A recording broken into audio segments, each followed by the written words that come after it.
Labour moves to end the no-fault evictions within months. We're going to read into this exclusive from The Guardian, you guys. Let's go.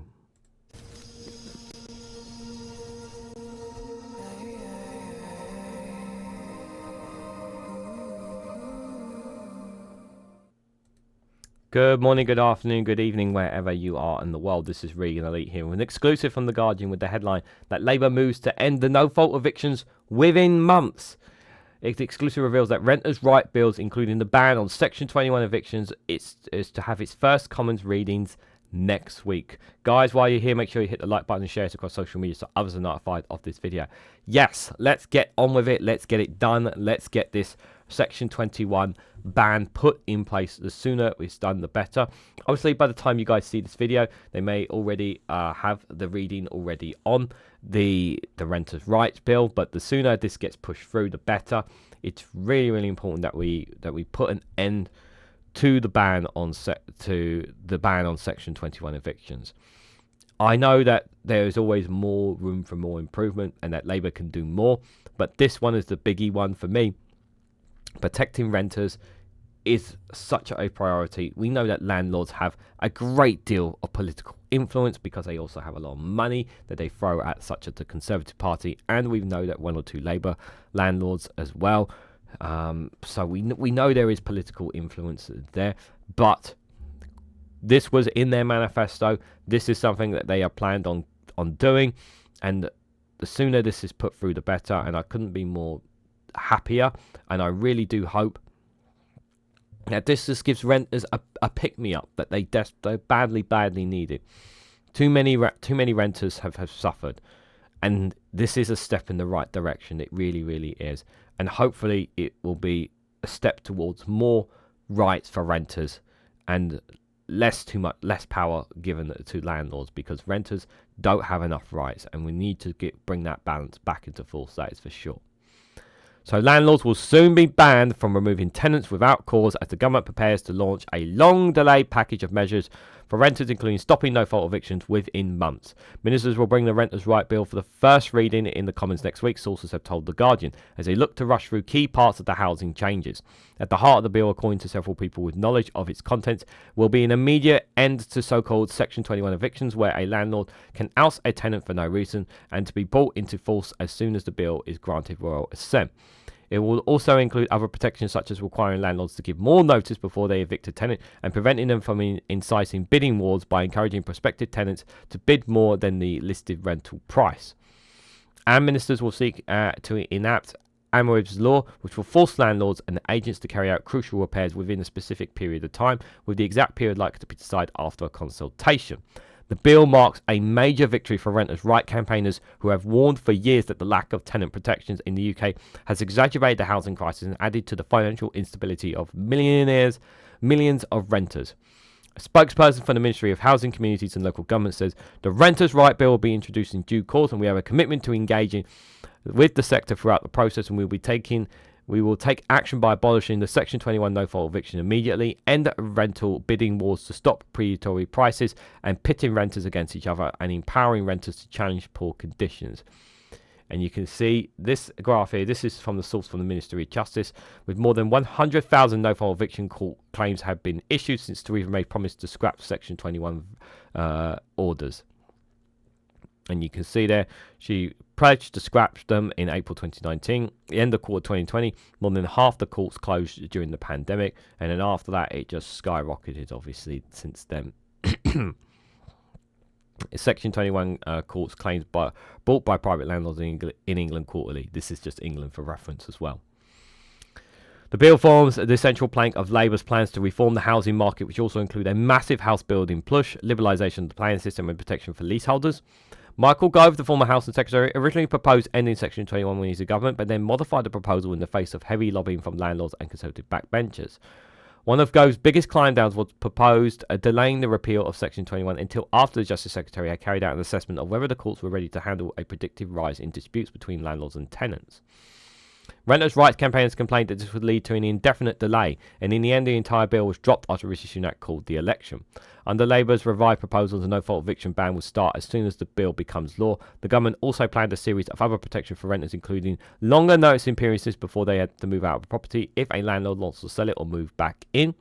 Ministers also want to bring in the laws to stop landlords or letting agents start bidding wars by asking or encouraging renters to bid more than the listed rental price, although they plan to allow renters to make a higher offer of their own accord.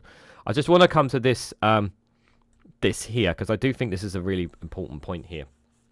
So there will be an increase in cases between tenants and landlords by the removal of the Section 21. There is absolutely no question about that. However, this obviously gives renters more powers, and renters don't have a lot of powers against their landlords. They need to have more say, and I think this is really, really important. Yes, of course, I know people will say that obviously that the courts are already struggling as it is, and I 100% agree with you. That's why we do need more courts opened up. We do need more judges. We do need more cases to be dealt with, not just obviously in crime, but all kinds of cases. That is definitely something that's going to be an issue. But Michael Gove dodging this altogether was wrong because it kept hurting renters, and it's still hurting right now renters. And the sooner this comes in, it's better for them. Such measures have been enacted in part in Australia have proved difficult to police because it was impossible to say whether a tenant had bid more than the asking price out of free will or hadn't been quietly encouraged to do so. In 2023, the Australian state of Victoria tightened its bidding war ban so that properties had to be rented at the listed price. The government is also planning to resurrect a measure from Gove's bill that would prevent landlords from asking for an excessive rent up front. The government has rejected some of the moves that campaigners have called for, however, including capping rent increases. A Labour Commission study last year recommended capping annual rent increases at whichever the lowest out of consumer price inflation or wage growth, but ministers are understood to have decided against such a plan. So renters aren't getting everything they want. Polly Neese, Chief Executive of Shelter, said the government's plans to finally draw a line under Section 21 evictions will allow renters to breathe a huge sigh of relief, but she added, to make renters generally safer, secure and more affordable, the new Renters' Right Bill must limit in-tenancy rent increases, extend notice periods and root out discriminatory practices that drive homelessness. Landlord organisations, which led a highly successful lobbying campaign against some of the provisions in Gove's bill, said that Labour's bill would give the market such needed clarity, but warned it could also strain Britain's stretched court systems.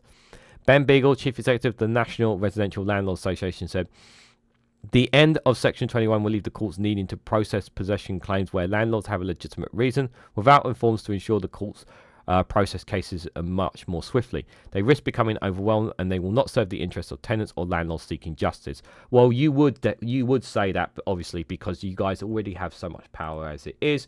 And you don't want to lose that power in any way, shape or form. So I would say to Ben Beadle to shut the hell up there because, he's just lobbying in the case of the landlords here. He's not in any way, shape or form cared about whatsoever the interests of the tenants. He like every other, majority of landlords would rather see them rape literally 95% of people's income and make an absolute massive profit off them. No, this is something that tenants need. It's been long overdue and it's time that they started getting a fairer system. The system has been extremely unfair on renters for a long ass time, and it's about time that renters had a bit more rights in all of this.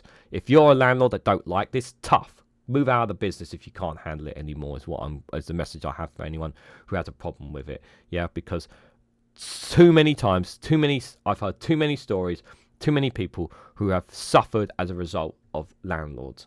Too many stories up and down the UK. So if you're someone who has a problem with it, get used to the change, because this is one that definitely needs to happen, and it's time that renters and tenants started getting more rights, because they don't have any powers whatsoever. Landlords, and many of them, are filthy stinking rich off the back of ripping up the prices so high that renters cannot afford them, and pushing lots of people out into homelessness as well. Landlords are just as responsible for getting a lot of people becoming homelessness in the first place, because of some of their actions, because they're more keen about making profit at the end of the day rather than actually ensuring that they get roofs under their heads. So this is a welcome need from the government, and I'm very glad that they brought this forward. But what do you guys think? Maybe you're one of those idiots that actually thinks that this is bad bad for the housing market. Maybe you're someone who doesn't understand the troubles and the stresses that renters have gone through. Maybe you're somebody who actually thinks that landlords should have more powers and should make it make more suffering that needs for renters. Or maybe you're actually someone with some common sense that agrees with these government proposals and the steps in the right directions. If you are, let me know your thoughts down in the comments section below, what you guys honestly think. If you found this video informative, please hit the like button, we greatly appreciate it. Share this across social media so others are notified of this video, and subscribe if you haven't already, because it really does help support the channel. And if you want to go one step further and support me and the work that I do here, you can do so by becoming a YouTube member for as little as 99p, or join me on Rumble or Patreon for exclusive content on those platforms. So thank you all so much for watching, and I hope to catch you all very, very soon.